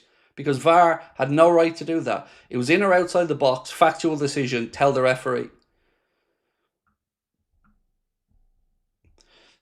Stoneman 8 said they went outside the rules to get the correct decision, in my opinion. So they broke the rules. So they're either, these things are either there or they're not. Because these arseholes love telling us about the rules. They love telling us and speaking down to us that rules are rules. Well, you didn't follow the procedure. And also, how the fuck did that end up as a drop ball to Madrid? So in all of that, when we thought we had a free kick, then a penalty, then we don't even end up getting the corner and Madrid get a drop ball. The whole process was a farce from start to finish.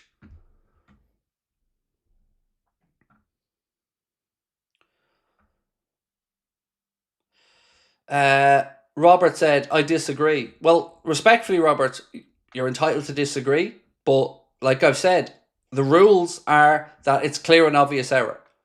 Did that ball hit his hand, Robert? Did it hit his hand, mate? It did. So where's the clear and obvious error?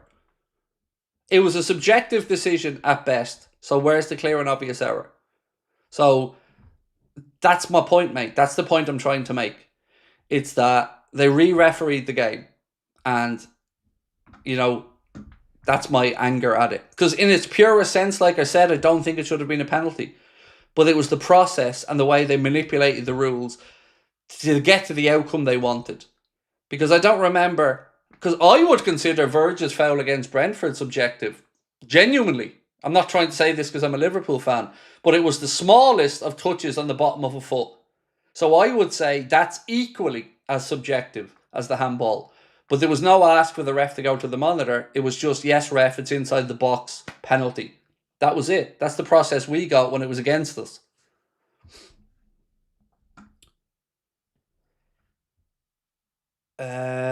Stephen said, Elise won't leave Bayern this year or next. He's in a great team winning trophies and could go all the way in the Champions League.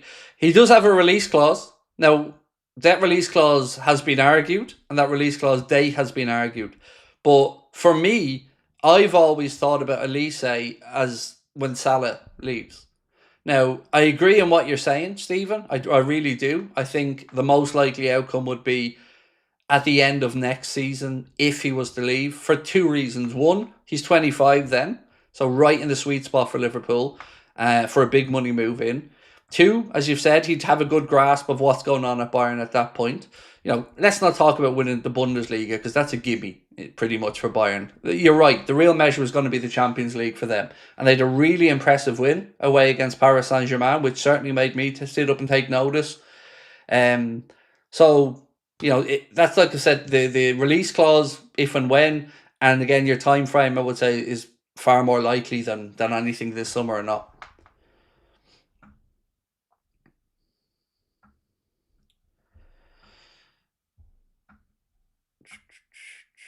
The clear and obvious rule is different in the Premier League versus Champions League. Check it up. So, Anders, mate, football is football. Rules are rules. The rules are written by IFAB, the football lawmakers, and those rules are then put out to referees and associations around. So let me give you an example. The handball rule right now in football is an absolute piss take because defenders have a different rule than attackers, and it's not written in law. So there's so many things, mate, I'd love to pull apart and debate and talk about with regards to VAR and what we're promised versus what we're getting. But the rules are written by IFAB. They're the lawmakers of the game. And VAR is supposed to be there for clear and obvious errors. Nothing about that was clear and obvious. And again, ultimately, whether you agree with me or not, it wasn't a penalty given at the time and we won the game. So in that sense, I guess it's irrelevant. But I just have a real bee in my bonnet about the process, not the outcome. Because like I said, the outcome... beforehand, I didn't think it was a penalty or a free kick. But the ref gave it, seen the handball. It did hit his hand, so it's not like he imagined it. And it's the process for me that I was annoyed about. The real Johnny Sin said, Elliott, 0 minutes against Maccabi Haifa. It just feels like the Villa fan who was kind enough to come in earlier on and give us an insight into the sporting director situation. I think certainly that adds up, right? When the Villa fan said that him and Sancho were signings Emery didn't want to bring in, but the sporting director did, and that sporting director is now gone. That makes sense because Elliott's not getting the minutes. Keane said, clear and obvious is also subjective. What VAR can and can't get involved in should be black and white. Exactly, mate. Exactly. They're trying to make a subjective game non-subjective, and it's impossible. Outside of offside, most decisions in football are subjective. And like you've correctly said, Keane, my man, clear and obvious is not defined. So the whole thing, it just feels like it's given officials more of a chance to influence the outcome of a game of football than before. And it isn't the conversation ending, debate ending thing we were told it was going to be in football. Let's look at other sports. Tennis, cricket. It's definitive. It's either in or out. It either is headed for the wicket or it isn't. It's leg before ball or it's not. Or leg before wicket or it's not. It's either in or out in tennis. These are very clearly defined sports that there is no grey area really. Football is full of grey area. And they're trying to make an imperfect sport perfect, which is impossible. Which rule in football would you change? So I'd like a simple thing. I'd like the whole perimeter of the pitch to have goal line technology. Because I was only talking about this with my wife earlier, actually. So we were watching one of the early kickoffs in the Europa League, and I was talking to her about the referees and the linesmen, and how a linesman has to cover a half of the pitch, and even the far side of the pitch, where there's no way they can make a definitive decision if a ball is in or out from 50 yards away. So I'd like that to be cleared up. And also, if we're going to talk about VAR being there to get things right, how many times do we see corners incorrectly awarded and goals coming from it? So I'd like those two things. It would take VAR 1 second, 2 seconds to look at an incident and tell the ref if the corner should have been a goal kick or vice versa. If we're really interested in right or wrong, that would be a quick one. One replay and you'd know. Another thing with regards to VAR that I would like is, like I said, the perimeter of the pitch. Balls in or out. I think that would really be helpful. Outside of that, I'd say offsides and just remove the subjectivity and let the ref. If it's clear and obvious, like it's, wrong man or there was no touch and it wasn't a foul, fair enough. But subjective stuff just winds everybody up. It's just taking away the joy. Like every time I'm doing a watch along now and we score, even if it looks initially like there's no reason to rule that out, a part of you just has that fear in the pit of your stomach now. That, you could be here celebrating a goal that gets you back into a game that's going to be chalked off in a minute. So it's dragging the fun out of the game. And a sport that's already a low-scoring sport is being made to be even lower scoring. It just feels like the whole reason we were given VAR, it isn't coming out that way, in my opinion. So if I had to vote tomorrow, I'd get rid of VAR. I'd keep semi-automated offside technology and I'd get rid of VAR for pretty much everything else.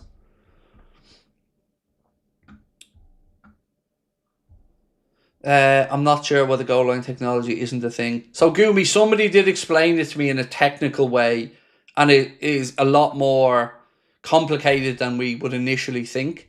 They explained it really well to me, and I am not clever enough to explain it back to you. But, I understood it a little bit more when they said it to me. But with the money that's in, particularly the Premier League, you'd say hopefully that technology could be there.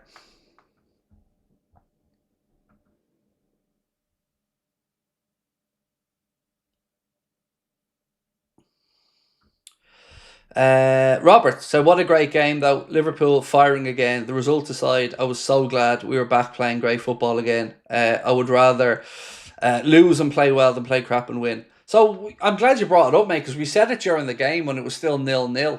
Regardless of what way this game goes now, we have seen Liverpool are back and we have seen Liverpool respond. And that meant a lot to me as a fan, mate, because results come and go. You win games of football, you lose games of football, shit happens.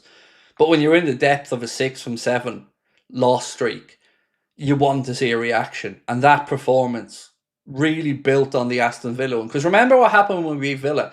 All of a sudden the conversation there was, Villa played into Liverpool's hands. Villa didn't come and sit with a low block. Villa didn't go direct. So they almost wanted to undermine that win straight away. And then we go beat Real Madrid.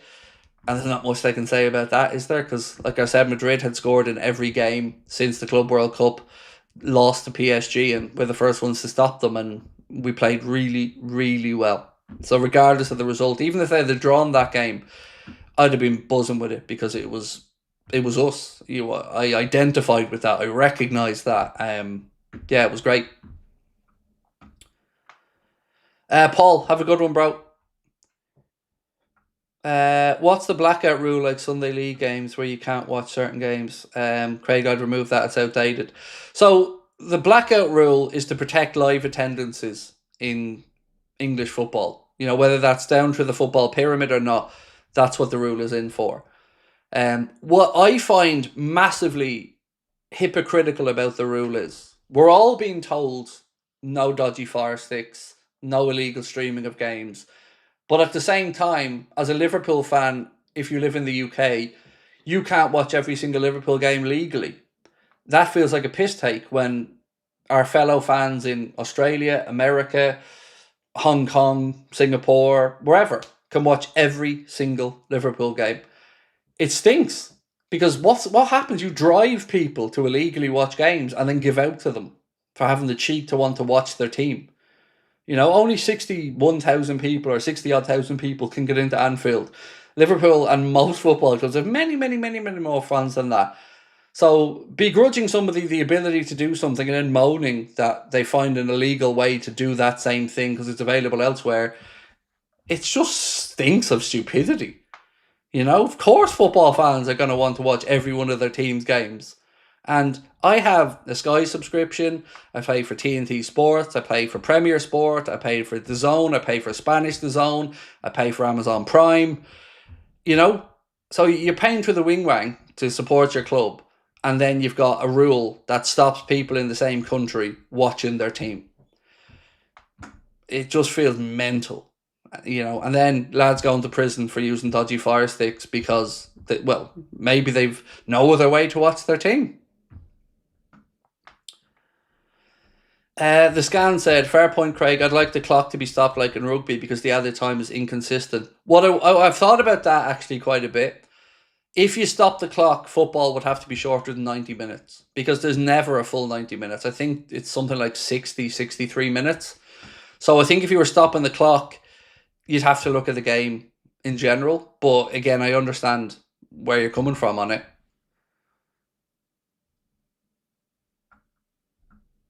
Have you seen anything happening around Tel Aviv game and Aston Villa? What's your opinion? I think everyone has a place in the stadium regardless of religion or skin colour. So,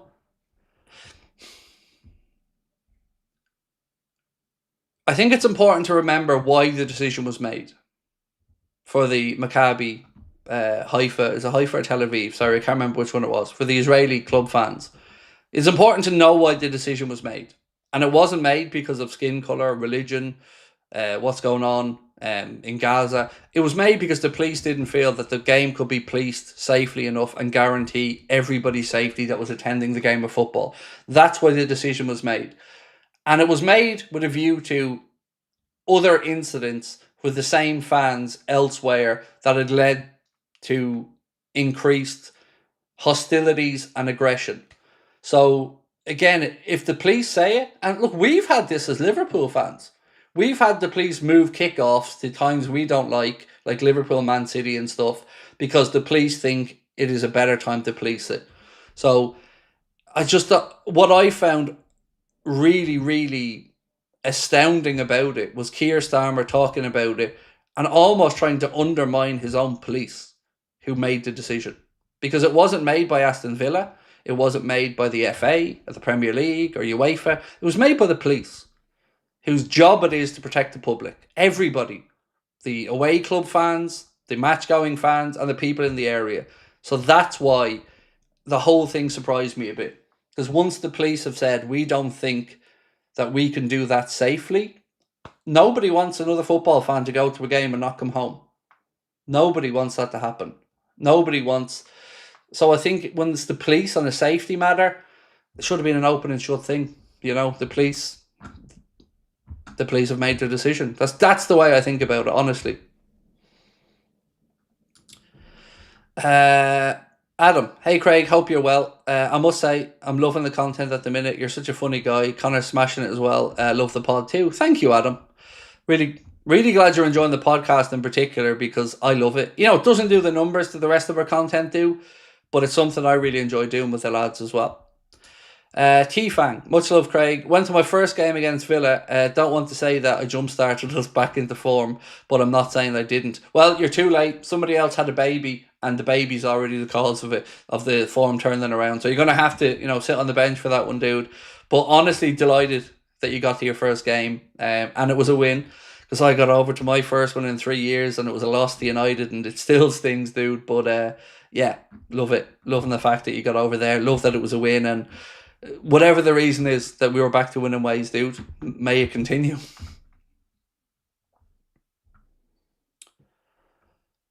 Kevin Hankin, how are we, Kevin? Said here in Australia we can watch all Liverpool games on one platform, Stan Sport, including European games. Only problem is early morning kickoffs. Um, yeah, I mean, very jealous of that one subscription. Must be nice. But look, I don't begrudge anybody else the ability to watch the Reds, mate. You know, like you said, your sacrifices there was getting up a crazy o'clock to watch it or having to stay up very, very late to watch it. So much respect for that. Try doing the pod live. No, there's a reason we're not doing the pod live because it's a mess. To try to do a pod live and basically ignore the chat, it goes against everything every urge that I have. But if I do the pod live and we're going into the chat, then nobody's going to get enough time to talk or cover the points that we need to cover. So it was a conscious decision not to do it live because I didn't want to ignore chat. And I didn't, if somebody sends in a super chat, I don't want to break up a segment that we're in the middle of talking about to get back to that. And I don't want people to feel like they're being ignored. So we did consider it, but that's the reason why we didn't ultimately. Esther said, I would like to bring into the Prem the rule that's used in the Under-21 World Cup, that is to give 2 cards to each side that allows each manager to appeal a referee decision. I would say even one, Esther, and if the appeal, like in NFL, let's say, if that appeal is successful, then you don't lose that challenge. And maybe if it isn't successful, something else happens. I don't know, whether a corner or something to the team who, against the team that challenged it or something. I don't know, but I've thought about this and immediately my mind went to Jose Mourinho somehow using it tactically as a way to stem the flow of a game or something.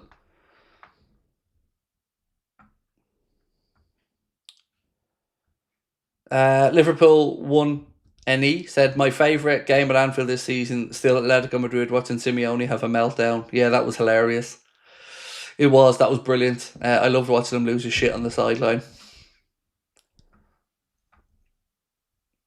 They should do something with the throw-ins. It takes too much time, especially the offensive one.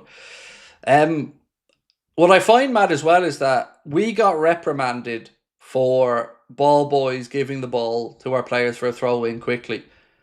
And yeah, I've seen so many other clubs do it. The rule at the minute is supposed to be the balls are left on cones around the pitch and the players have to get to them themselves to stop the kind of shithousery we've seen from some ball boys as well.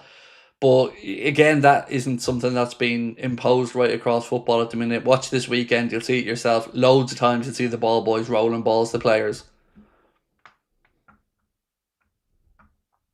Fred said, the Brentford situation, the Galatasaray experience, I just don't understand how this ref rules work, for God's sake. There's got to be some sort of standard across all competitions on the level of fouls.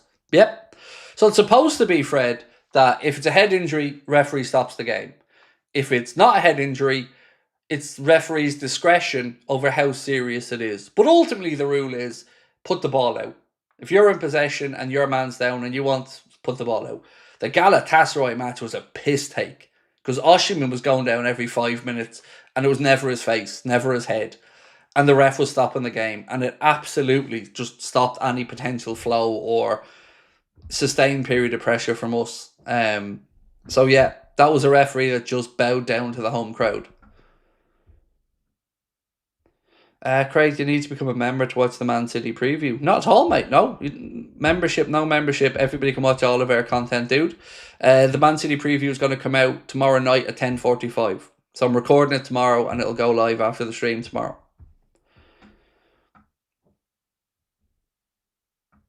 Hi Guy said, hey bro, can never get tickets for the games. Haven't been to one since Crouch scored 3-1 win versus Wigan from Northern Ireland. So hard to get any.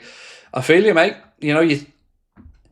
I run one of the biggest Liverpool content platforms in the world, and I don't have an access. I don't have an in for tickets either with anyone. I'm same as everybody else. Hope you get some, maybe if you're in the ballot occasionally, or buy hospitality ones, or day trips with tour operators, which are astronomical money. So I promise you, man, I feel your pain. If VVD or Robbo weren't available for some reason, who would I make captain? Szoboszlai. Yeah, we were having this conversation a little bit earlier on. Szoboszlai. Look, I'm going to finish up in a second, but before I do, I want to run through all the news again in one little read through so everybody knows where we're up to. So we're going to start off with Roy Keane, again, being a condescending clown towards Liverpool fans, saying, why would you go to a match and boo a lad who's played 260, 270 games? His stats are fantastic. He also said, Liverpool fans, for some reason, think they've got class. No, Liverpool fans have to have a good look at themselves. No, we don't, Roy. Fuck you and your opinions. Liverpool fans booed him because he basically manipulated his way out of the club by pretending he hadn't made his mind up as he was taking Spanish lessons and knew damn well what he was doing and stuck two fingers up to the club that he's apparently supposed to love. That's why he was booed, Roy. Fuck you. Next up, Greg Evans, via The Athletic, said preliminary discussions between Szoboszlai and Liverpool are taking place over a new contract. It wouldn't be a surprise if Szoboszlai is one of the candidates to become Liverpool's next captain once Virgil leaves, which is spot on. Love that to happen. Lewis Steele said Mohamed Salah is set to sit down for crunch talks with Egypt boss Hossam Hassan next week to avoid another club versus country row ahead of the African Cup of Nations. Egypt have a training camp and warm-up friendly the week commencing December the 8th, where the Pharaohs take on Nigeria at the Cairo Stadium. Liverpool, however, play Inter Milan away in the Champions League and Brighton at home in the Premier League that week. It is understood Salah would also prefer to stay and play those competitive matches for Liverpool. On top of that, he also wrote, if Salah is granted his wish to leave after the Brighton game, the worst case scenario for Liverpool would see Salah miss at least 7 games. Spurs away, Wolves at home, Leeds at home, Fulham away, Arsenal away, Burnley at home and Marseille away, plus an FA Club clash. Then there was a report from Ficajes that said Liverpool are prepared to make Inter Milan's Alessandro Bastoni the most expensive defender in football history with an £88 million offer. Liverpool recognised the urgent need to strengthen their defence. Bastoni provides a complete profile, composed in one-on-one duels, precise in possession and experience at the highest European level. Then there was a report from Lewis Steele that said Marc Guehi remains on Liverpool's list for a future signing. We've already debated whether that should be in January or the summer, and sources in Madrid reckon he's given his word to join the Premier League champions. Then we had 2 days before the defeat to Galatasaray, Alex Cruz already spoke extensively with Erik ten Hag. He said after Wednesday's hopeless result against Ajax, the director realised what he has to do, so they fired Johnny Heidinger and they're looking at bringing back Ten Hag. Next up, we had Swedish manager Graham Potter, which sounds really weird to say. Alex is not ready to play 90 minutes in 2 games over 4 days, but he is available and I look forward to meeting him. We will see this weekend. Hopefully he can play against Manchester City and be with us in Malaga for a training camp. Next up was Lewis Steele reporting that Fabio Carvalho is expected to seek a move away from Brentford if playing time doesn't increase, and he went on to say that Liverpool have a 17.5% sell-on clause. Then there was a report from Bild, Credit Anfield edition for the Post, that said Liverpool are keeping close tabs on Hertha Berlin midfielder Kenneth Eichhorn. The 16-year-old, who has already made 8 appearances for the first team, is valued at about £17 million.